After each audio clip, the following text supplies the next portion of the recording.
Okay, आपला पुढचा point आहे बघा, अल्पसंख्य भाषा. 18% लोक ज्या राज्यामध्ये राहतात त्या राज्याच्या राजभाषाखेरीज इतर भाषा त्यांची मातृभाषा आहे. 18% लोक असे आपल्या भारतात असे 18% लोक आहेत की त्यांची भाषा राजभाषा नाही, त्यांच्या राज्याच्या राजभाषाहून त्यांची वेगळी भाषा. हे असे 18% लोक आहेत आपल्याकडे. पुढे 1971च्या जनगणनेनुसार असे लोक होते बघा. असे लोक कुठं कुठं आढळतात म्हणजे ज्यांची भाषा त्यांची राजभाषा नाही असे लोक. केरळमध्ये 4% आहेत. आसाममध्ये 3.9% आहेत. कर्नाटकमध्ये तर 34% आहेत आणि जम्मू काश्मीरमध्ये 44.5% सर्वाधिक लोक आहेत की त्यांची भाषा ही राजभाषा नाही. पुढचा मुद्दा, घटनात्मक तरतुदी भाषेबद्दलच्या आपण बघूया. आर्टिकल 30 आपल्याला माहिती आहे, धार्मिक किंवा भाषिक सर्व अल्पसंख्याकांना पसंतीच्या शैक्षणिक संस्था उभारण्याचा अधिकार आहे. आर्टिकल 30. आर्टिकल 347, एखाद्या अल्पसंख्याक गटाने मागणी केल्यास राष्ट्रपती त्या भाषेला संपूर्ण राज्यात व विशिष्ट भागात सरकार मान्य भाषेचा दर्जा देणारा आदेश काढू शकतात. काय आहे, अल्पसंख्याक गटाने मागणी केली तर त्या भाषेला संपूर्ण राज्यात किंवा विशिष्ट भागात सरकार मान्य भाषा असं उलट विचारलं जाऊ शकतं. कुठल्या कलमात आहे ते 347 लक्षात घ्या. 350A मातृभाषेतून प्राथमिक शिक्षणाचा अधिकार आहे आणि 350B आहे भाषेसाठी, हिंदी भाषेसाठी स्पेशल ऑफिसरचा मुद्दा याच्यामध्ये येतो. 350A आणि 350B पण लक्षात घ्या. त्याच्यानंतर भाषेबद्दलचा मुद्दा आहे तो उर्दू भाषेचा. 1951 मध्ये उर्दू बोलणारे किती लोक होते? 2.35 करोड लोक 51 मध्ये उर्दू बोलायचे. सगळ्यात जास्त युपीत बोललं जायचं. त्यानंतर बिहारमध्ये आणि कर्नाटकमध्ये ऑलमोस्ट 9% लोक आणि महाराष्ट्रामध्ये 7% लोक उर्दू भाषा बोलत होते. जम्मू काश्मीर वगळता इतर कोणत्याही राज्याची राजभाषा उर्दू नाही. म्हणजे जम्मू काश्मीरची राजभाषा ही उर्दू आहे, एकमेव राज्य. पुढे युपी मध्ये उर्दूला दुसऱ्या राजभाषेचा दर्जा आहे. मुलायम सिंग सरकार सत्तेत असताना त्यांनी उर्दूला दुसरी राजभाषा म्हणून घोषित केलेलं होतं. आंध्र प्रदेश आणि कर्नाटकमध्ये 1968 मध्ये उर्दूतून प्राथमिक शिक्षण देण्याची सोय करण्यात आली आहे. आपल्याकडे सुद्धा आता प्राथमिक शिक्षणाची सोय आहे, पण सुरुवातीला कुठून कुठून आहे? आंध्र प्रदेश आणि कर्नाटक, हे दोन मुद्दे लक्षात घ्या. एखाद्या भाषेला दुसरी राजभाषा किंवा प्रादेशिक भाषा ठरविण्यासाठी ती राज्यात किमान 30% लोकांची बोली भाषा असली पाहिजे. हा एक क्रायटेरिया लक्षात घ्या. किमान 30% लोक बोलत असतील तर तिला दुसरी राजभाषा म्हटलं जाऊ शकतं किंवा प्रादेशिक भाषा म्हटलं जाऊ शकतं. नेहरूंचं उर्दू बद्दलचं मत काय? उर्दू ही 100% भारतीय भाषा आहे. उर्दूने भारतीय संस्कृती आणि विचाराधन समृद्ध केले आहे. भारतीय संस्कृतीचं आणि विचाराचं समृद्ध करण्याचं काम उर्दूनं केलेलं आहे. त्याच्यानंतर पुढे आहे भाषावार प्रांत रचनेचा भाग. आता उर्दू भाषेबद्दल तुम्हाला पाहायचं असेल तर एक तुम्हाला मूवी सजेस्ट करतो बघा. उर्दू भाषेबद्दल खूप चांगली मूवी, तुमच्यातले खूप जणांनी बघितलं असेल. मुगले आझम बघितलं का तुम्ही? बघितलं नसेल तर मुगले आझम बघा आणि फक्त त्यातल्या डायलॉगसाठी, डिलिव्हरी आणि डायलॉगसाठी बघा. ते खूप चांगलं आहे आणि उर्दूच्या अँगलने तुम्हाला खूप चांगली उर्दू तिथं ऐकायला मिळेल. पुढे आपला मुद्दा आहे भाषावार प्रांत रचनेचा. 1920 किंवा 21 समजा काँग्रेसने आपली घटना बदलली आहे. प्रादेशिक शाखांची भाषिक तत्वावरती पुनर्रचना झालेली आहे. 1920 किंवा 21 या नोव्हेंबर 47 मध्ये नेहरू पहिल्यांदा हाती घेतल्या पाहिजेत. ती कुठली आहे? देशाची सुरक्षितता आणि स्थिरता त्यांनी असं सांगितलं होतं, ते आपण बघितलंय. त्याचाच एक भाग आहे की भाषेवरून होणारे वाद शांत करणे. तर भाषावर प्रांत आयोग त्यांनी स्थापन केला होता सुरुवातीला. घटना समितीने तो नेमलेला आयोग आहे. 48 जून मध्ये एस के दार किंवा एस के धर आपण वाचतो, ते त्याचे अध्यक्ष होते आणि त्यांच्या शिफारशी काय होत्या? सध्या असे काही करू नये, भाषावार प्रांत रचना करू नये असं त्यांनी सांगितलं. केल्यास राष्ट्रीय ऐक्यास धोका येईल आणि प्रशासकीय अडचणी निर्माण होतील. एस के धर जून 48 आणि सरकारची कमिटी नाही, घटना समितीची कमिटी आहे. हा एक मुद्दा लक्षात घ्या. आणि शिफारशी आहेत भाषावार प्रांत रचना करू नका, आता सध्या करू नका असं त्यांनी सांगितलं बरं का. आता हा काळ नाही. त्याच्यानंतर पुढे आहे JVP समिती. हे तुम्हाला माहिती आहे, जे फॉर जवाहरलाल, व्ही कोण होते? वल्लभभाई होते. आणि पी कोण होते? पट्टभी सीतारामन. तर या नेत्यांचं मिळून आपण जेव्हीपी कमिटी स्थापन केली आणि ती कुणाची कमिटी आहे? काँग्रेस पार्टीची कमिटी. एक पार्टी कुणाची कमिटी कुणाची आहे लक्षात घ्या. आताची काँग्रेस पार्टीची आहे, वरती घटना समितीची होती. ही कधीची आहे? डिसेंबर 48. जवाहरलाल, वल्लभभाई आणि पट्टभी या तिघांचे मिळून होतं. भाषावर प्रांतरचना सध्या हातात घेऊ नये या बाबतीत त्यांचं आणि वरच्या कमिटीचं मत एक आहे, सध्या घेऊ नका. देशाचे ऐक्य, स्थैर्य, आर्थिक विकास आज अधिक निकटीचं आहे. 10 वर्ष हा विषय पुढे ढकला असं मत या जेव्हीपी कमिटीने दिलं होतं. पण जेथे यासाठी प्रचंड मागणी असेल तेथे करण्यास हरकत नाही, हे जेव्हीपीनं सांगितलेलं आहे. एस के दारनी नाही. यांच्या सजेशन बद्दलचं नीट व्यवस्थित लक्षात घ्या, कुणी कुठली सजेशन दिलेलं आहे. त्यानंतर एक व्यक्तिमत्व आहे ते पोट्टी श्रीरामलू.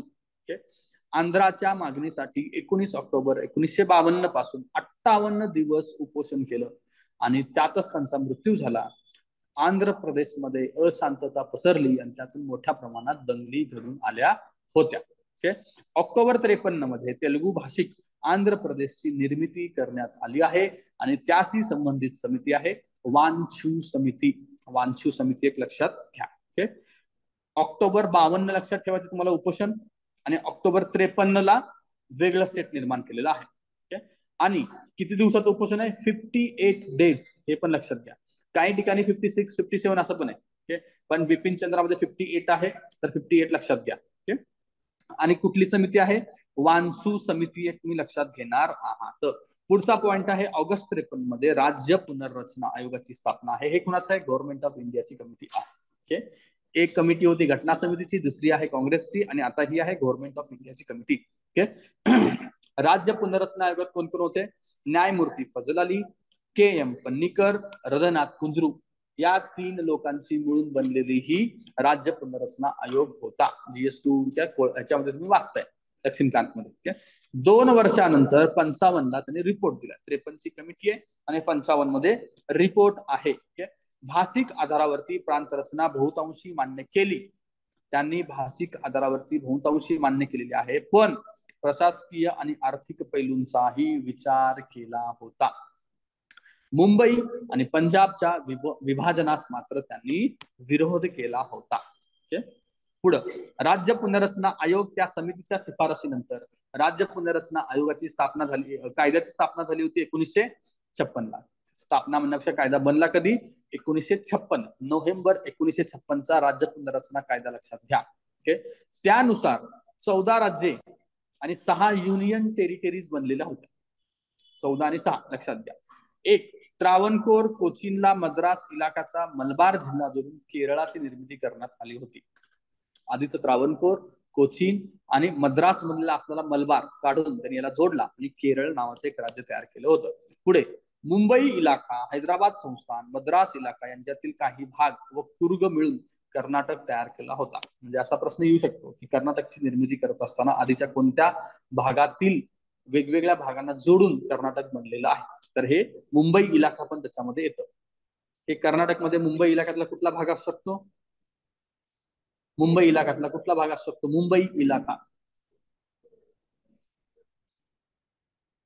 आपण आज जे मागणी करतो की आमचा भाग आहे बेळगाव वगैरे, तो मुंबई इलाक्यात होता तेव्हा?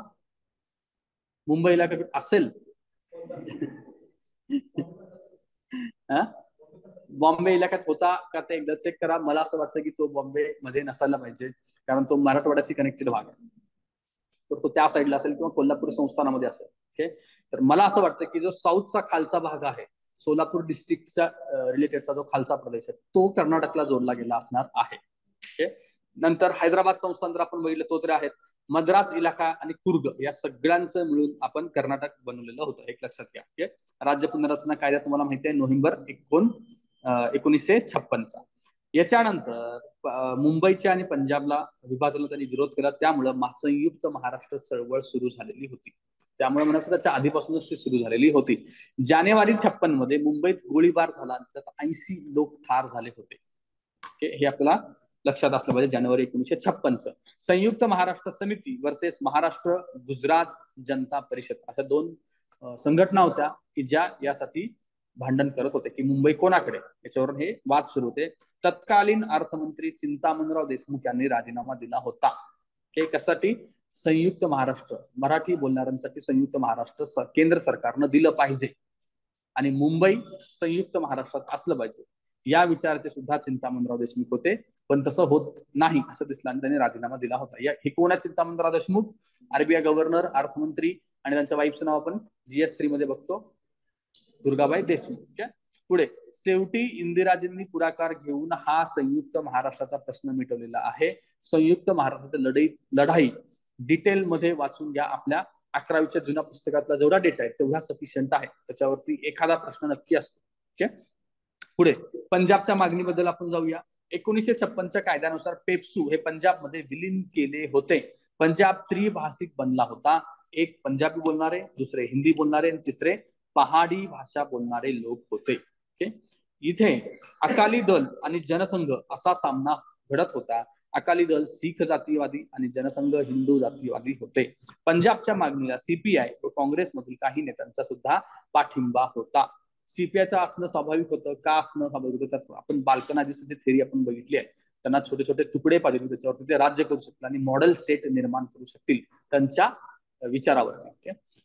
त्याच्यानंतर शेवटी इंदिराजींनी 1966 मध्ये पंजाब आणि हरियाणा राज्य बनवले. पंजाब आणि हरियाणा आणि पहाडी भागातील कांगडा आणि होशियारपूर जिल्हा हिमाचल प्रदेशला जोडला. ओके, आणि हिमाचलला स्टेटहूड कधीचा बघा, 1971. पंजाब हरियाणा 66, हिमाचल 71.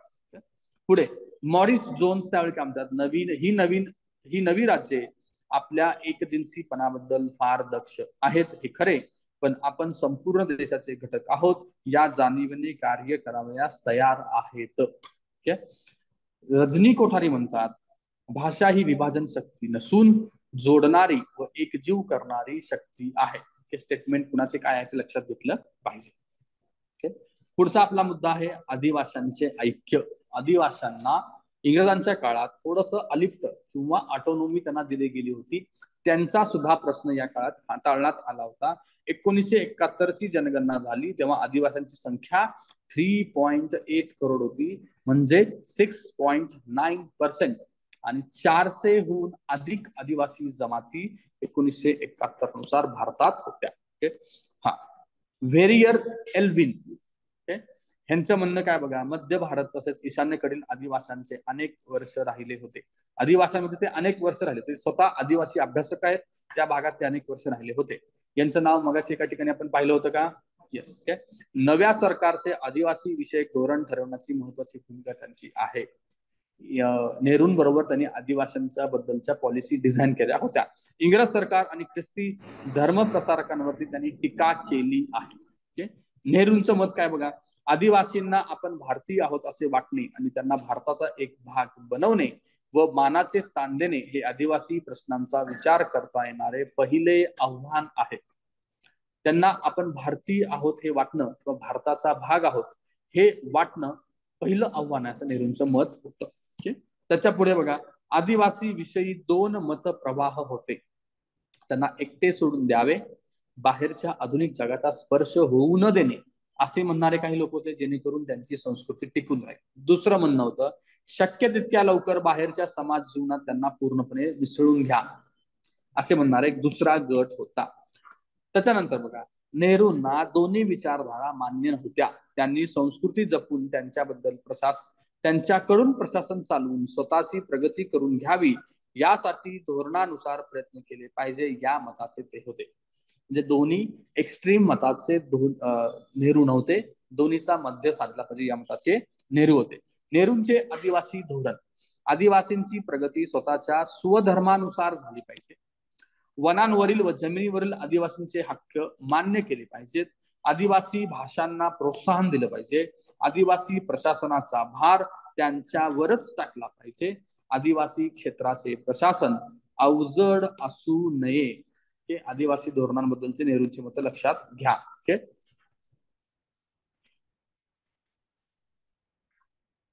नेहरूंची ही धोरणं लक्षात घ्या. त्याच्यानंतर आर्टिकल 46 तुम्हाला माहिती आहे काय आहे, आदिवासी एससी ओबीसीच्या शैक्षणिक आणि आर्थिक हितसंबंध जोपासणे वगैरे तुम्हाला माहिती आहे. 71 पासून आदिवासींच्या कल्याणासाठी पैशांची तरतूद बरीच वाढली आहे. 1971 एक लक्षात घ्या. ईशान्येकडील आदिवासींबद्दल थोडंफार बघूयात आपण. सुमारे 100 आदिवासी जमाती ईशान्येकडच्या भागात राहतात. वरती आपण बघितलं भारतात 400हून अधिक आदिवासी जमाती आहेत. इतर भागातील आदिवासींबरोबर काही बाबतीत साम्य तर काही बाबतीत ते पूर्ण निराळ्या आहेत. इंग्रजांचे त्या काळातले धोरण काय होतं बघा, इतर देशांपासून अलिप्त ठेवणे, स्वतंत्र चळवळीपासून त्यांना दूर ठेवायचं होतं. म्हणून इंग्रजांनी काय केलंय की इतर देशांपासून ईशान्येकडील आदिवासींना तरी अलिप्त ठेवलं होतं. त्यांच्या जमिनी यांच्याकडे राहतील अशी सोय त्यांनी केली होती. ख्रिस्ती धर्माचा प्रचार करण्यासाठी त्यांना ते एक लॅबोरेटरी म्हणून त्यांनी त्याचा वापर केलेला होता. पुढे याच्यातलं अरुणाचल प्रदेश बद्दल बघूयात आपण. 1948 मध्ये पूर्वीच्या आसाम राज्याच्या सीमेवरील प्रदेशांना एकत्र करून नेफा हे स्टेट तयार करण्यात आले होते. नेफाचं फुल फॉर्म काय, north east frontier agency. Okay, या प्रदेशाची निर्मिती करण्यात आली कधी, 48ला. 48 एक लक्षात घ्या. नेहरू आणि व्हेरियर यांचा हा प्रयोग होता. ओके, वरती आपण व्हेरियरना बघितलं, तेच हे व्हेरियर. ओके, 1987 मध्ये नेफाचे अरुणाचल प्रदेश असं नामकरण आपण केलेलं आहे आणि राज्याचा दर्जा सुद्धा दिलेला आहे. 1948, 1987 हे दोन आकडे लक्षात ठेवा. पुढे आपण जाऊया मेघालयकडे. आसामी ही आसामची राजभाषा करावी म्हणून पुढाकार होऊ लागला तेव्हा आसामच्या दक्षिणेकडील डोंगराळ भागातील आदिवासींनी त्यास विरोध केला. 1960 ऑल पार्टी हिल्स लीडर्स असोसिएशनची स्थापना झाली. हे ऑल पार्टी हिल लीडर्स असोसिएशनची. आसाम राज्याअंतर्गत मेघालयाला स्वायत्त भाग राज्यांतर्गत राज्य म्हणून दर्जा मिळाला होता. हे आसाम पार्टी हिल लीडर्स असोसिएशनच्या आंदोलनामुळे किंवा प्रेशरमुळे झालं असण्याची शक्यता आहे. आता मेघालय बद्दल बघा. 1969ला मेघालयाची निर्मिती आहे. 1972 मध्ये मेघालयाला पूर्ण राज्याचा दर्जा मिळालेला होता आणि मेघालयमध्ये गारो, खासी, जयंती याचा समावेश आहे. ओके, तुम्ही एनसीआरटी वाचताना या डोंगर रांगाचा पण अभ्यास करताय, तिथे राहणाऱ्या या जमाती आहेत. ओके, राज्यांतर्गत दर्जा त्यांना मिळाला ना, राज्यांतर्गत राज्य होते ते मेघालय, पुण्याअंतर्गत आसामच्या अंतर्गत. फक्त लॉ अँड ऑर्डर ही आसामची जबाबदारी होती, बाकी सगळं मेघालय पाहत होते. मेघालयचं स्वतःच हायकोर्ट होतं, त्यांचा लोकसेवा आयोग सुद्धा होता आणि त्यांना सेपरेट राज्यपाल होता. फक्त लॉ अँड ऑर्डर मात्र आसामकडे होतं. तसं तिसरं स्टेट आहे आपलं नागालँड. नागालँड बद्दल बघा. आसाम आणि ब्रह्मदेश यांच्या सरहद्दीवरील टेकड्यांचे रहिवासी नागा आदिवासी आहेत. आसाम आणि ब्रह्मदेश याच्या सरहद्दीवरील टेकड्या. 1961 मध्ये 5 लाख लोकसंख्या होती. देशाच्या फक्त 0.1% लोक हे नागा लोक होते. स्वतंत्र प्राप्तीनंतर नागा टेकड्यांना आसाम मध्ये विलीन केलं गेलं. त्यास A.Z. फिजो याच्या नेतृत्वात विरोध झाला आणि स्वतंत्र नागालँड देशाची मागणी केली गेली. A.Z. फिजोचं नाव काय, अंगामी झापी फिजो. हे आपल्याला PYQला येऊन गेलेलं आहे. राज्य आणि नेता असं विचारलं जातं. तर नागालँडचं लक्षात ठेवा, अंगामी झापी फिजो. 1955 मध्ये स्वतंत्र नागा सरकार स्थापन केल्याची घोषणा A.Z. फिजोनं करून टाकली की आम्ही स्वतंत्र आहोत. नेहरूंनी देशापासून फुटून जाण्याच्या मागणीस सक्त विरोध केला आणि 56 मध्ये नागालँडमध्ये सैन्य पाठवले. स्वायत्तता देण्याचे कबूल केले, पण एक गट हिंसक कारवाया करतच राहिला. त्यांना ब्रिटिश अधिकारी ख्रिश्चन मिशनरींची फूस होती, पण त्यांच्यातील एक मवाळ गट होता. त्या मवाळ गटाचे लीडर होते इमकोमग्लिबा आओ. त्यांच्या नेतृत्वास भारत सरकारची वाटाघाटी करण्यास सुरुवात झाली आणि त्यानंतर 63 मध्ये नागालँड राज्याची निर्मिती होऊन ते 16वे राज्य बनले आहे. म्हणजे काय, नागालँड राज्य बनलं तरी नागालँडच्या मागणीसाठी एक गुट होताच किंवा एक ग्रुप होताच की जो हिंसक कारवाया करत होता. सरकारची वाटाघाटी कुणाशी झाली आहे, इमकोम्बोग्लिबा आओशी झाली. ओके, आणि हे जे अंगामी फिजो ते मात्र सरकारची वाटाघाटी करत नव्हते. पुढचा आपला गट देश राज्य आहे तो मिझोरम. 47 मध्ये काही ब्रिटिश अधिकाऱ्यांच्या चितावणीने भारतापासून फुटून बाहेर पडण्याची मागणी पुढे आली, पण त्यास इतका पाठिंबा मिळाला नाही. 1959 मध्ये दुष्काळात आसाम सरकारने पुरेशी मदत दिली नाही. 61 मध्ये आसामी राजभाषा कायदा संमत करण्यात आला. या दोन गोष्टीमुळे मिझो लोक नाराज झाले आणि त्यांनी मिझो नॅशनल फ्रंटची स्थापना केली होती आणि यांचा लीडर आहे लाल डेंगा. ओके, नागांचा लीडर कोण आणि मिझोनचा लीडर कोण हे आपल्याला माहिती असलं पाहिजे. ओके, पुढे निवडणुकीच्या राजकारणात सहभागी होत दुसरे लष्करी दल उभा केले. त्याला चीन आणि पाकिस्तानची मदत मिळत होती. लाल डेंगाला चीन पाकिस्तानची मदत होती. मार्च 66 मध्ये त्याने स्वतंत्र घोषित केलं की मिझोरम स्वतंत्र आहे. अशी घोषणा कुणी केली असाही प्रश्न येऊ शकतो. 1966 पण लक्षात ठेवा. आठवडाभरातच बंड मोडून काढले गेले. अतिरेक्यांतील मवाळांशी बोलणी करून 1973 मध्ये मिझोरम नावाचा एक युनियन टेरिटरी म्हणून निर्मिती झाली. 73 मिझोरम युनियन टेरिटरी आहे, एक लक्षात घ्या. पुढे त्यानंतर ही अतिरेक्यांची डोकेवर काढले, जे परत एकदा मोडून काढण्यात आले. 1986 बंडखोरांनी शरणागती पत्करली. त्यावेळेस आपल्याला मिझो करार दिसतोय. आसाम करार, मिझो करार, नागा करारचे डेट्स लक्षात ठेवा. आसाम करार 85, मिझो करार 86 चा आहे. ओके, 87 मध्ये मिझोरम राज्याची निर्मिती झाली आणि पहिले मुख्यमंत्री कोण आहेत? लाल डेंगा, ज्याने हे आंदोलन सुरू केलं होतं किंवा हिंसक कारवाई सुरू केली होती, तेच त्याचे पहिले मुख्यमंत्री बनलेले आहेत. ओके, पुढे बघा फुटीरवादी कोण कोण आहेत? नागालँड आणि मिझोरम हे फुटीरवादी आहेत. त्यांना स्वतंत्र देश हवा होता, हे लक्षात घ्या. कुणाला? नागालँड आणि मिझोरमला. मेघालयचा तसा प्रश्न नव्हता, मेघालयला ऑटोनॉमी हवी होती. ओके, तर तुम्हाला असा प्रश्न आला तर फुटीरवादी खालीलपैकी कुठले राज्य होते किंवा कुठल्या राज्यात फुटीरवादी चळवळी झाल्या, तर हे दोन्ही लक्षात घ्या. ओके, स्वतंत्राची घोषणा नागालँडनं कधी केली आहे? 55 मध्ये. वरती बघितला. मिझोरमनं 66 ला केलेली आहे.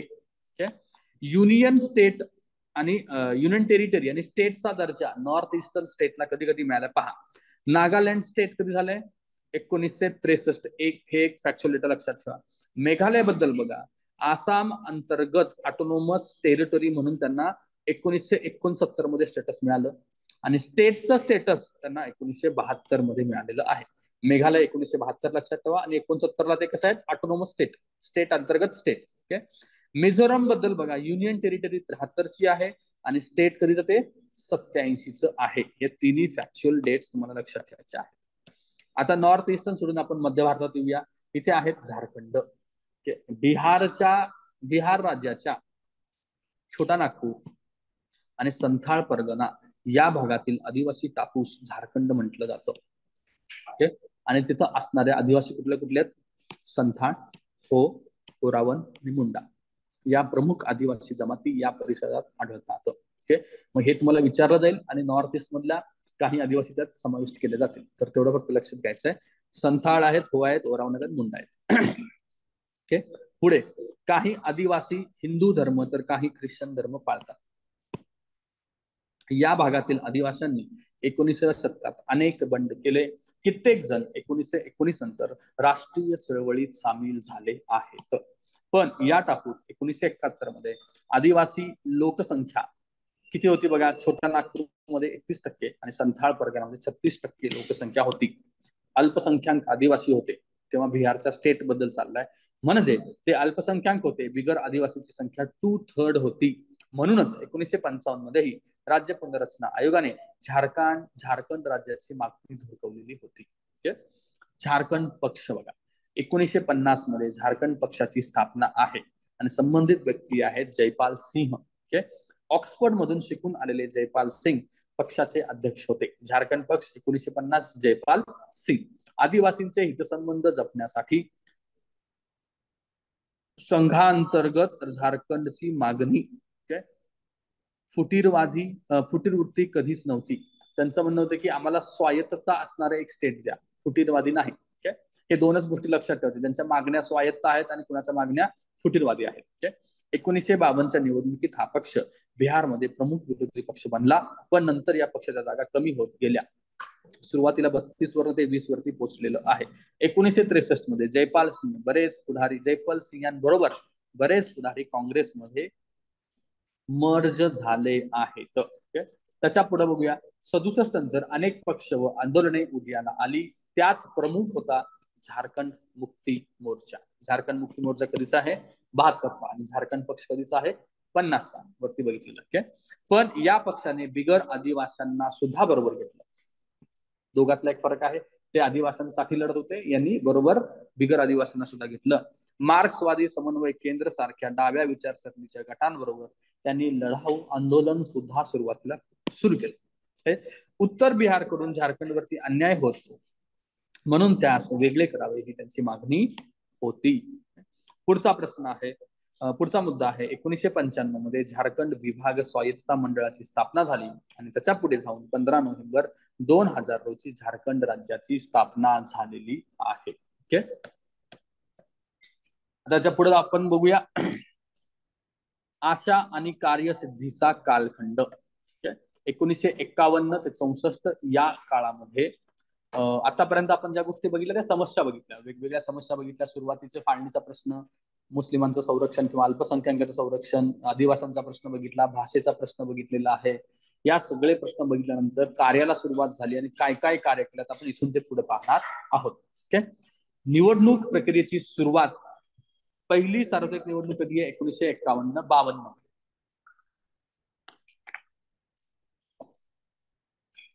यातला पहिला पॉइंट बघा, मतदार. किती मतदार होते? 17.3 कोटीपेक्षा अधिक मतदार या निवडणुकीत होते. 70% पेक्षा अधिक मतदार निरक्षर होते. 70% पेक्षा अधिक मतदार. ओके, पक्ष कुठले होते हे डिटेल आपण पाहिले. 14 राष्ट्रीय पक्ष आणि 63 प्रादेशिक पक्ष होते. ओके, आरक्षण, SC ST आरक्षण त्यावेळेस लोकसभेत 98 आणि विधानसभेला टोटल 669 जागेंवरती आरक्षण होतं. चौथा मुद्दा आहे, ऑक्टोबर 51 तर फेब्रुवारी 52 असे 4 महिने पहिली लोकसभेची निवडणूक झालेली आहे. मतदान झालं, निवडणूक म्हणण्यापेक्षा आपण त्याला म्हणूया मतदान झालं आहे. आणि पहिल्या निवडणुकीत 46.6% मतदान झाले होते. निकाल कसा लागलाय बघा, काँग्रेस पक्ष 364 सीट, 45% मतदान. 2 नंबरला आहेत communist party of India, 16 seat, 4.5% मतदान. सॉरी, 2 नंबरला सीटच्या बाबतीत CPI बरोबर आहे, पण पर्सेंटेज ऑफ मताच्या बाबतीत ते 4 नंबरला आहेत. समाजवादी 12 सीटसह 3 नंबरला आहेत, पण त्यांचं वोटिंग त्यांना आहे 10.5%, जे की 2 नंबरला होते. त्याच्यानंतर आहे किसान व मजदूर प्रजापक्ष, 9 सीट्स त्यांना होते आणि 6% मतं ते 3 नंबरला होते. मतानुसार आणि सीटनुसार त्यांचा सिक्वेन्स तुम्ही पहिल्या इलेक्शनच्या वेळेस लक्षात घ्या. GS2 मध्ये पण आपण हे पाहिलेलं आहेच. ओके, जनसंघ, हिंदू महासभा, रामराज्य पक्ष हे हिंदुत्ववादी पक्ष होते. त्यांची तिन्हींची ॲडिशन 10 सीट वरती होते. जनसंघाला 3 होते, हिंदू महासभेला 4 आणि रामराज्य पक्षाला 3 होते. रामराज्य पक्षावरती 2022च्या मेन्सचा प्रश्न आहे. एक अपक्षला 41 सीट निवडून आले होते आणि त्यांचं पर्सेंटेज वोटचं किती आहे? 16% पर्सेंटेज त्यांना मिळालेले होते. तर सीट्स लक्षात घ्या आणि टक्केवारी लक्षात घ्या, सिक्वेन्स लक्षात घ्या, दोन्हीकडे आहे. तुम्हाला आफ्टर इंडिपेंडन्सचा हिस्ट्रीमध्ये विचारलं जाईल आणि GS2 मध्ये पण विचारलं जाऊ शकतं. ओके, काँग्रेसने लोकसभेच्या 75% जागा तर विधानसभेच्या 68.5% जागा जिंकलेल्या होत्या. ओके, हे एक फॅक्च्युअल डेटा तुम्हाला लक्षात असलं पाहिजे. पण दोन्ही ठिकाणी मतांची टक्केवारी 50% पेक्षा कमीच होती. इव्हन नेहरू काळात सुद्धा 50%च्या वरती मतदान नेहरूंना मिळालेलं नाही. ओके, आता सध्या जी BJP पार्टी आहे त्यांना किती टक्के मतदान आहे मतानुसार? किती टक्के मतं पडलेत? 36च्या आसपास आहेत त्यांना, 36च्या आसपास आहेत. ओके, तर नेहरूंच्या काळात ते सगळ्यात जास्त 46-47च्या आसपास होतं. तर हे 36च्या रेंज किंवा 40च्या आतच आहेत अजून सुद्धा. ओके, पुढे बघूया. काँग्रेसने केंद्रात तसेच सर्व राज्यात सत्ता स्थापन केली आहे. केंद्रात तसेच सर्व राज्यामध्ये स्थापन केलेली आहे. पण सर्व राज्यात इंडियन नॅशनल काँग्रेसचे सरकार, पण इथे बहुमत नव्हते. सत्ता सगळीकडे पण बहुमत नव्हतं. मग प्रश्न येऊ शकतो की कुठल्या राज्यात बहुमत नव्हतं? मद्रास, त्रावणकोर, कोचीन, ओरिसा आणि पेप्सू. ओके, MOTP लक्षात ठेवा. M फॉर मद्रास आणि OTP तुम्ही खालचा सिक्वेन्स लावू शकता. ओके, येथे बहुमत नव्हते, पण अपक्ष व प्रादेशिक पक्षांना बरोबर घेऊन सत्ता स्थापन केलेली आहे. एवढा तर डेटा लक्षात ठेवा की सगळीकडे सत्ता त्यांचीच होती, पण सगळीकडे बहुमत होतं हे वाक्य चुकीचं होतं. सत्ता होती पण बहुमत काही ठिकाणी नव्हतं. पुढे इतर पक्षांबद्दल बघा. इतर पक्षाची कामगिरी निराशाजनक होती. समाजवादी पक्षाला किती सीट होते आपण पाहिलंय? 12 सीट्स होते. दुसरा आपला पॉइंट आहे तो किसान आणि मजदूर प्रजा पक्ष, त्याला किती सीट्स होते? 9 सीट्स होते. या दोघांना मिळून 21 सीट्स आणि दोघांचं मतदान मात्र 16.5% होतं. मताचा आकडा खूप मोठा आहे, पण त्यांचं पर्सेंटेज कमी आहे. सॉरी, सीट्स कमी आहेत त्यांचे. ओके. तिसरा आहे आपला जनसंघ. चौथा हिंदू महासभा. पाचवा रामराज पक्ष. यांना केवळ 6% मतं होती आणि जागा किती होत्या? 10 जागा त्यांना मिळाल्या होत्या. ओके. त्याच्यानंतर सीपीआयची कामगिरी अपेक्षेपेक्षा चांगली होती. सेकंड क्रमांकाचा पक्ष ठरला. किती सीट्स होते?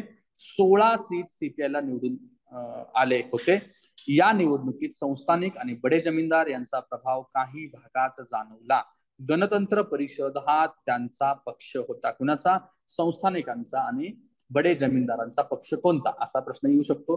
गणतंत्र परिषद म्हणजे कोणाचा पक्ष आहे? संस्थानिकांचा आणि जमीनदारांचा. नाव काय ठेवलंय? गणतंत्र. ओके. गणतंत्र म्हणजे एकदम ऑपोजिट नाव त्यांनी ठेवलेलं आहे. ओरिसामध्ये त्यांना 31 जागा मिळाल्या होत्या. 22% जागा त्यांना मिळालेल्या होत्या. संस्थानिकांच्या पक्षाबद्दलची थोडीफार माहिती आपल्याला असली पाहिजे. पुढे जातीवादी पक्षाचा प्रभाव पूर्वीच्या संस्थानिकांच्या प्रदेशात अधिक होता. जातीवादी पक्षाचा प्रभाव कुठे आहे? आधी जिथं संस्थानिक होते त्या ठिकाणी जातीवादी पक्षांचा प्रभाव होता, हे लक्षात घ्या. अपक्षांचाही प्रभाव जाणवला. 1962 नंतर तो कमी होत गेला आहे. 1957 मध्ये कम्युनिस्ट पक्ष केरळामध्ये सत्तेवरती आला. लोकशाही पद्धतीने निवडून आलेले जगातील हे पहिले कम्युनिस्ट सरकार होते, लक्षात घ्या. जगातले पहिले कम्युनिस्ट. कम्युनिस्ट त्याच्या आधी चायनामध्ये पण असतील आणि रशियामध्ये पण असतील, पण तिथे लोकशाही पद्धतीने निवडून आलेले नव्हते. तर लोकशाही पद्धतीने निवडून आलेलं केरळ आणि 1957 हे लक्षात घ्या. ओके. ठीक आहे, आपण थांबूया इथे.